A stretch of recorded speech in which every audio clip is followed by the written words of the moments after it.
Hi guys, James at RampantLionReviews again for you today with another beer review. For this one we are going to stick to Japan and we're going to return to a brewery who you've seen me review a good number of beers from now.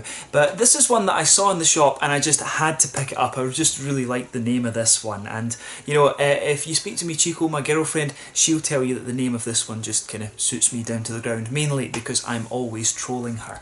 So for this review then we are going to return to Shizuoka Prefecture and we're having a look at another beer from Baird Beer. This one is called the Bakaryo Ale. It comes in at 9% ABV and they're describing it as an American strong ale. But I wonder if it's going to be anything like, you know, just a big double IPA or something like that, because it says it's very, very hoppy and wickedly strong as well. So yeah, we'll just need to see what we make of that actually. But it is listed on Untappd and I believe on the Baird Beer website as well as being an American strong ale. So yeah, really curious to see how this one turns out. I've had some really good beers from Baird Beer in the past, lots of different styles, imperial stouts, Scotch ales, yuzu wheat beers, and a few other random things as well from what I remember. But really looking forward to trying this, as I said, and hopefully you guys enjoy my take on this one. Definitely cool to return to this brewery after quite a wee while actually. I did review one of their beers back in the summer, but it does feel like a little while anyway. So as is usual with my reviews then, I'll tell you a little bit about the brewery before we taste the beer. If you want to get straight to the tasting, just fast forward. All the usual links are in the description below. That's the brewery website, the link to my other reviews that I've done from Baird Beer before. No doubt I will add some more in the fairly near future. There's all the usual social media. If you want to see more beer reviews, do please consider subscribing to the channel. The whole channel of course has a geography based tagging system, so you can go into the homepage and search for beer based on country, city, state, county, prefecture, whatever it is you're interested in. Do check out the playlists of beers from different countries. There is one there for all the Japanese beers that I've reviewed for you. That's constantly being added to her whenever I get the opportunity basically. And as always, please do get in touch and let me know some of the other beers and breweries that you guys would like to see me review. It's always great to hear from you guys that are watching the videos, and the support that you show the channel is hugely appreciated. So anyway, to tell you a little bit about Baird Beer then, on to my brewery notes. So as I've told you before, Baird Beer are from Numazu in Shizuoka Prefecture, which is very close to Mount Fuji-san here in Japan. And this is a city that's very much known for its beautiful countryside just on the outskirts, and also for its hot springs as well. It's a very, very pretty region of Japan that I definitely need to visit. But the company, as the name suggests, is led by the American Brian Baird, along with his wife Sayuri Baird, and it was founded back in 2000. So Brian had attended Johns Hopkins University and taken part in a Japanese studies program, and then he did some work for an American firm in Tokyo, and while he was there he noticed that G-Biru, or locally brewed microbrew, was getting much attention in Japan, and he'd always been really interested in beer, and he later attended a brewing school in California and completed an apprenticeship at the Red Hood Brewery in Seattle. So they chose Numazu for the brewery because Brian's job with brewing equipment that he had after that took him there, and he says that they now just really enjoy the soft waters in the area, which are ideal for brewing beer and of course making sake as well. But apparently much of the G-Beer in Japan in the kind of late 90s just really wasn't that great, even though it was kind of booming in the late 90s, and Brian really just wanted to introduce beers that were different and introduce the American styles of beer into Japan, and it's been very successful since then from what I gather. But after their beers proved very, very popular in Numazu, they decided to expand the brewery and they started selling the beers in Tokyo as well. So they've now got several tap rooms. This includes the original one in the Numazu Fish Market where they started brewing in the back.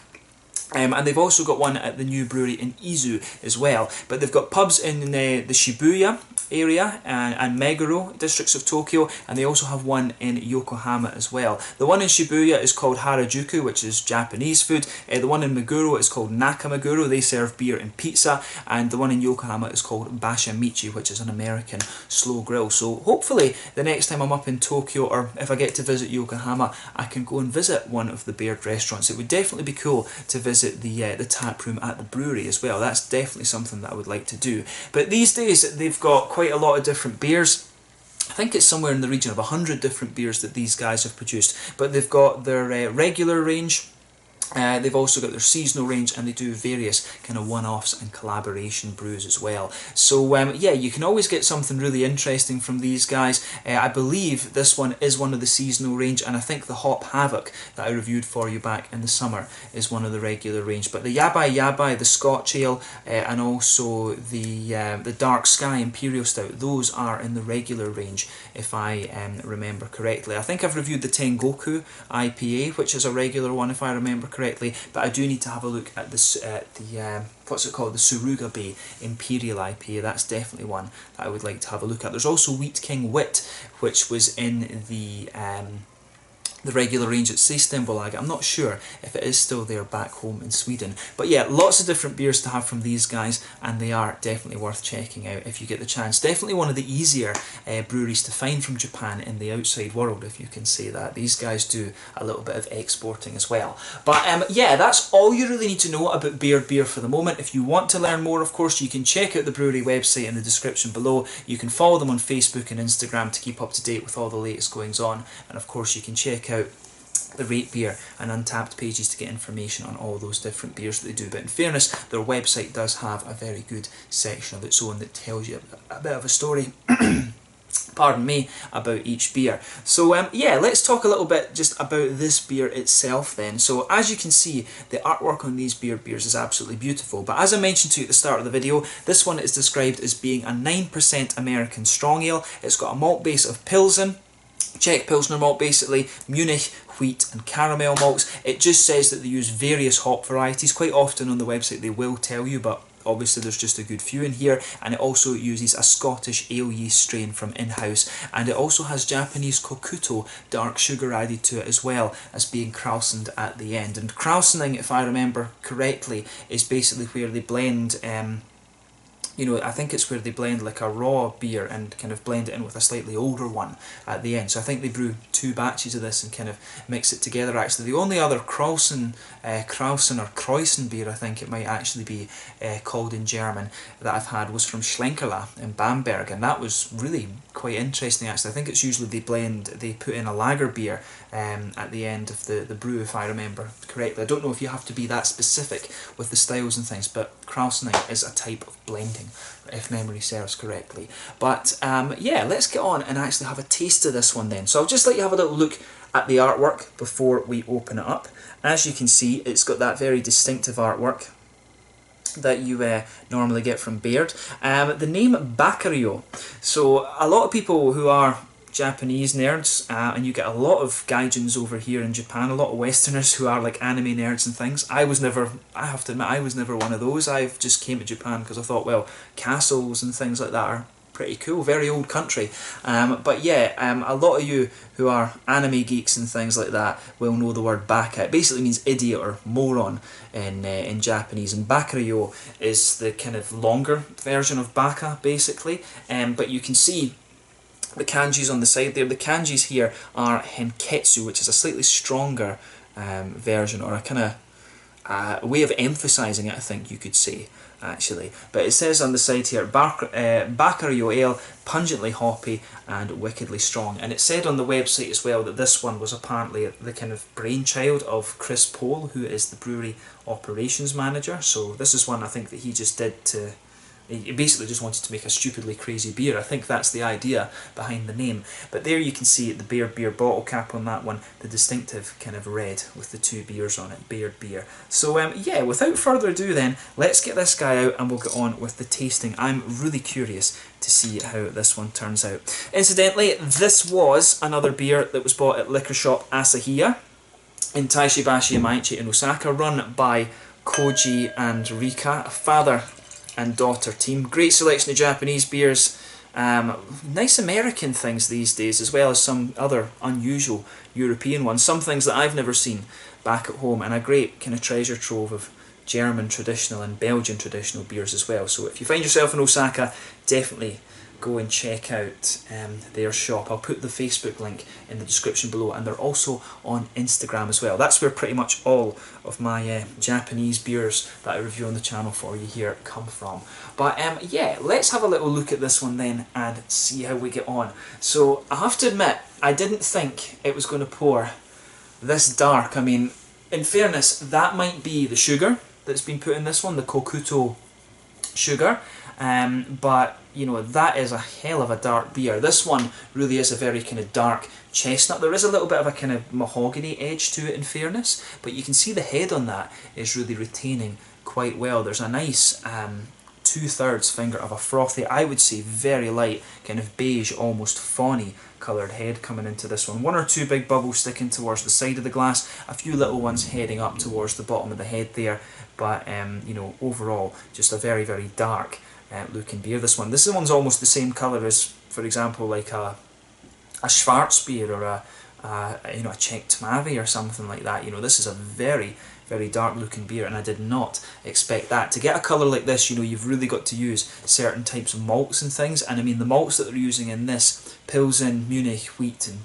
caramel malts, it's not going to give you that colour. So either a lot of the colour is coming from the Kokuto sugar that they've used, or they're doing a very, very long boil. I mean, the longer you boil and with the beer, the more caramelised the sugar's getting. Quite often it will give you a very, very dark colour to the beer as well. So I suspect it's probably a mixture of the Kokuto sugar and the and a longer boil, to be honest with you. At 9%, you know, probably you do need a slightly longer boil. So yeah, let's take a look at the aroma then and see how it got. And as I said, in terms of appearance, quite a bit darker than I was expecting. So yeah. Oh yeah, I mean, in terms of aroma, it's definitely more a malty leaning beer. You can definitely pick up those nice bready elements from the Munich malt that's in here. It's definitely got that lovely big German bready base to it.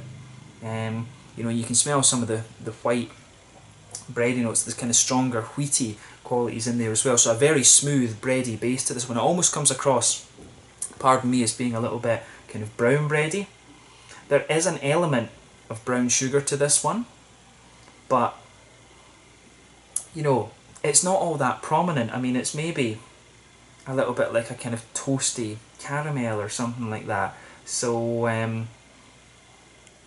yeah, it's really unusual, this one. It is more of a bready malt base rather than anything else. I was expecting it to be a little bit more kind of like treacle and caramel and things like that. You do get a little bit of that, but to me, this malt base is really kind of overwhelmingly bready, to be honest.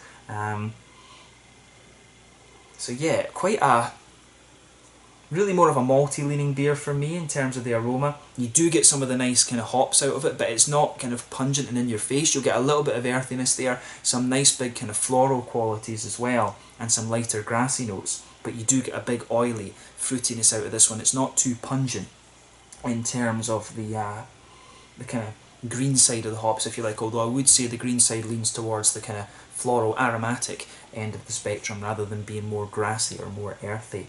So yeah, to be honest, the aroma of this beer is quite a little bit more reserved than I thought it might be, to be honest.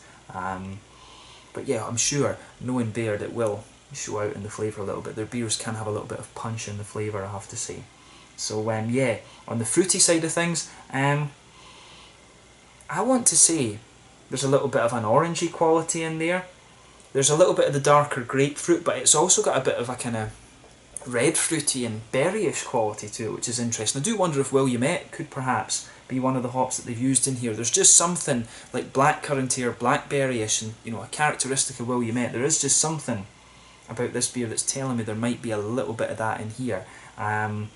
You know, this American strong ale style isn't one that I've come across all that often. Some of you watching over in the States should, you know, if you can, comment and let me know some other examples of the style. Maybe like some of the bigger breweries, Sierra Nevada and things, have some of these. It'd be cool to try some and, you know, familiarise myself with it more, because usually we talk about double IPAs and barley wines and things.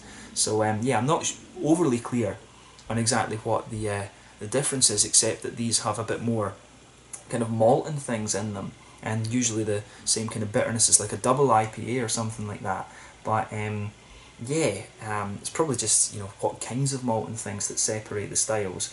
But yeah, nice bit of, there is a touch of orange, like I say, a little bit of a kind of red fruity, figgy, blackcurranty, berry sort of thing, and also some kind of grapefruity notes there as well. It's hard to kind of decipher exactly what hops have been used in this one. I think maybe Cascade probably Williamette, and I'm guessing there'll maybe be a little bit of Columbus or something in there as one of the bittering hops or something like that. But yeah, quite a curious aroma, but not the most pungent and complex one that you're going to come across in my mind. But a lovely solid brown bready base with little bits of kind of brown sugary notes to it, but not quite as prominent as you might think when you see the ingredients bill of this one. So yeah, let's have a taste of this then and just see how we get on. This one is the Bakaryo Ale, coming in at 9% ABV from Baird Beer in Numazu, Shizuoka Prefecture here in Japan. Let's get stuck into this. Slanja, skål, kanpai.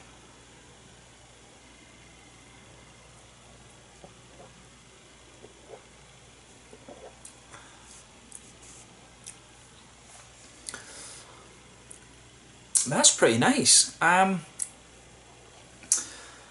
have to say, I've not had too many beers that are like this. I mean, first impression, I would say, it's almost like a German, it's almost like a Czech Cherny, or maybe perhaps leaning towards a Tmavi. It's definitely got the breadiness that you would normally associate with like Czech beers, for example, and the flavour scope of the malt base here is a little bit like the Cherny or the Tmavi, basically the Czech versions of the German Dunkel or the Schwarzbier. It has got a little bit of that vibe about it. It's somewhere in the middle of those two, but you've got that big kind of hoppy bitterness out of this one that you expect of like an American double IPA or something like that. That's probably a good way to describe it to European beer drinkers, because you know, there really just isn't, there won't be, I can't think of any European breweries that brew an American strong ale. I don't even, as I say, I don't even know what the parameters are for that particular style. But the main question to answer then with this beer is it good? And yeah, it's pretty nice, I have to say. So thumbs up to Baird Beer once again. And it kind of, my experience of Baird Beer is that the beers are usually quite crisp and drinkable, but they do have quite a bit of flavour in them. And this is one of the things I've told you about Japanese beer before. They value the drinkability of beer, and Baird really kind of play into that, I think. Their beers are always quite light and crisp in their mouthfeel, but really packed with flavour. So yeah, it's interesting that. I think this is definitely an interesting beer, and I'm glad that I picked it up, to be honest with you.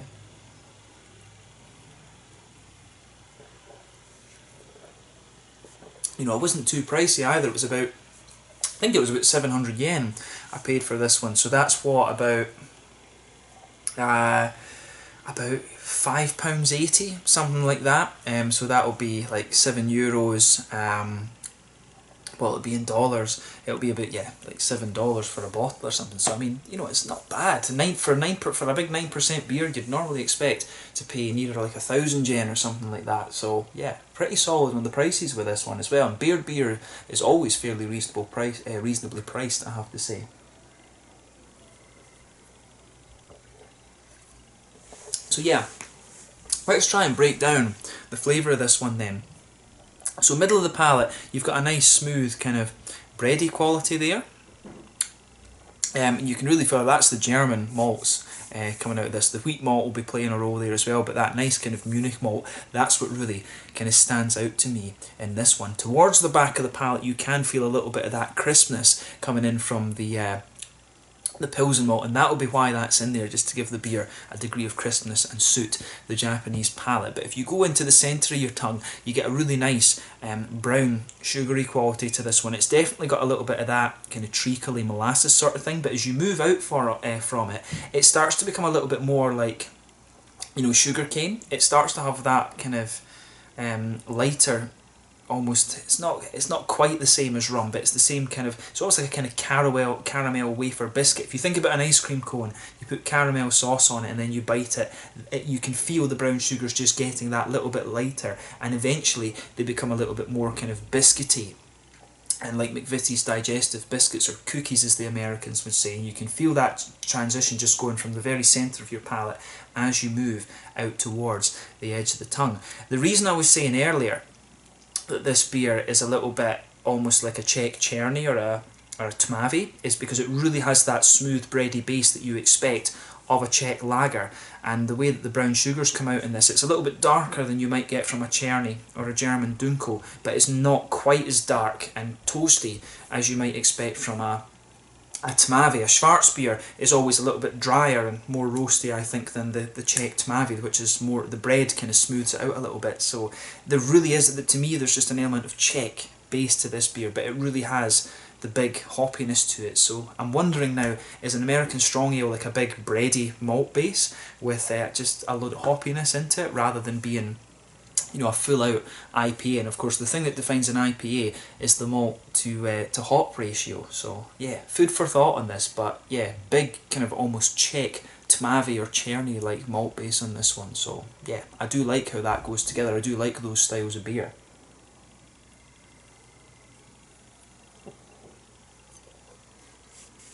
And that lingers there into the aftertaste as well. It's a very smooth beer, this one, which I also like. In the back corners of the palate then, there's a nice little bit of earthiness. You can feel that smoothing out just as you move further forward. As you reach the front corners of the palate, you definitely get a nice kind of floral aromaticity, and there's a good bit of bitterness to this. This has got to be about maybe like 70, 80 IBUs. It's got to be up at that end of the scale, to be honest with you. There's those nice floral notes coming off of this one. I don't know if it's quite piney and resinous, but I think it's more floral than anything. You do get a little bit more dankness out of it the further you go into the aftertaste, and that would, I'm not sure if it's Chinook or Columbus. It might even be a blend of both. Columbus is always more piney, Chinook is always more piney and resinous, whereas Columbus is a little bit more spicy, and it's quite a distinctive bittering hop. That Chinook you can use both in bittering and aroma, so it's got a balance of both of those kind of things going on. But round the front curve of the palate, you've got a little bit of a more kind of grassy note to this one. It just kind of freshens up a little bit, and it's almost a little touch zesty as well, which is really interesting. Could there be a little bit like Bravo or something in this one? I'm not quite sure. It's just something about the kind of floral spiciness and the zestiness. I had a beer recently with Bravo in it, and there's a few things going on that are just quite similar. But as I always say, behind the front curve of the palate, that's where you get that nice oily bubble where the juicy fruity esters start to push their way out of the beer. And for me, there's quite a little bit going on in this one.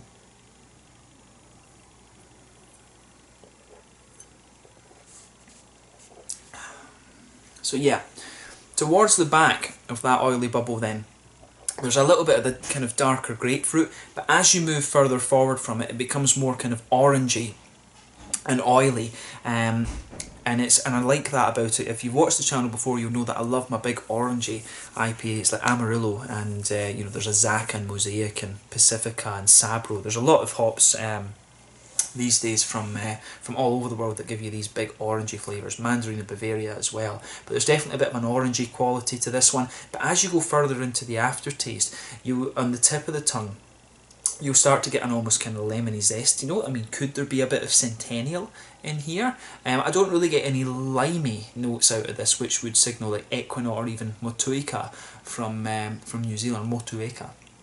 But yeah, it's definitely got a bit of a kind of lemony, zesty quality on the front edge of the tongue, which adds another dimension to the beer. I do like that little touch that the beer has, but mainly for me it's quite grapefruity.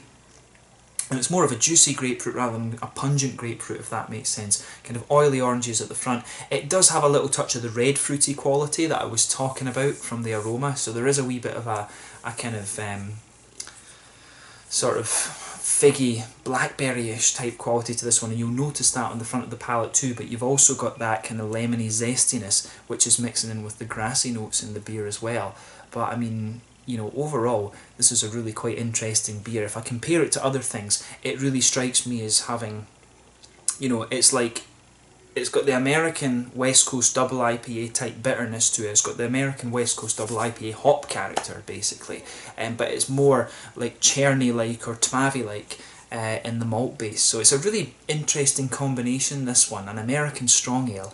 As I say at the start of the video, I don't know the parameters for this particular style, but I can tell you this one is pretty nice, and it has that typical drinkability that you expect of a Baird beer. So, you know, thumbs up to them. They've pulled off something that I think is quite interesting here, and all the flavours blend together well. The earthiness, the brown sugars, the breadiness, the kind of floral characters and resinous things that are going on in here, and the fruitiness has an interesting complexity to it as well. So yeah, try this one if you get the chance. It's definitely one of the more beastly beers that you're going to come across from Baird Beer. I still need to try the Suruga Imperial IPA, as I said, but you know, this one, it's probably, I get the feeling that this one is maybe, you've got the Dark Sky Imperial Stout at the dark end, you've got Suruga Bay on the other side. This one, in some ways, it's almost a little bit like a black IPA, but a little bit more brown sugary. That's probably another good way to describe this beer, I have to say.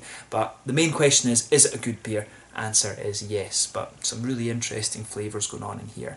In terms of the mouthfeel then, where was this one going to land? So yeah, I would say it's at the top end of mid-bodied for me. It's not quite a full-bodied beer. Carbonation does have a degree of crispness to it. The Pilsner malt at the back of the palate is really kind of adding to that kind of crisp feel as well. It's got I mean, the carbonation overall gives you a really crisp mouthfeel, but it does have a really big smoothness to it as well. So the malt base is really smooth. It does get sweeter the further you go into the aftertaste as well, which is nice.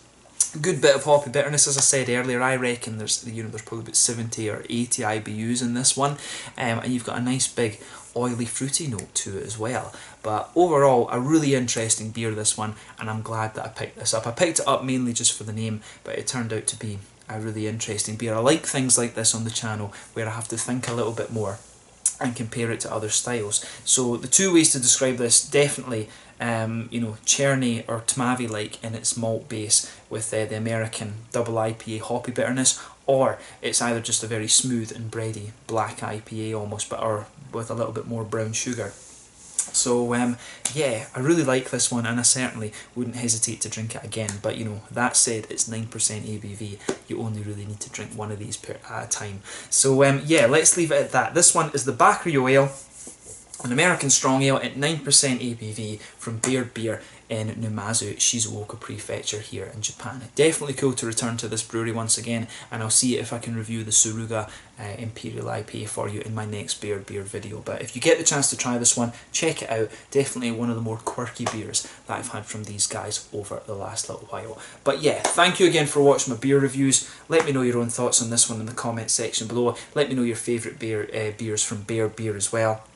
And we'll definitely be returning to these guys at some point in the near future. Make sure you check out Koji at Liquor Shop Asahiya, and I will catch you guys very, very soon. This one was the Bakaryo Ale, a 9% American strong ale from Baird Beer in Numazu, Shizuoka Prefecture here in Japan. Do go and check out their restaurants and have a taste of some of their beers. They're one of the more accessible Japanese craft breweries for sure. Slanja, Skål, Kampai, cheers.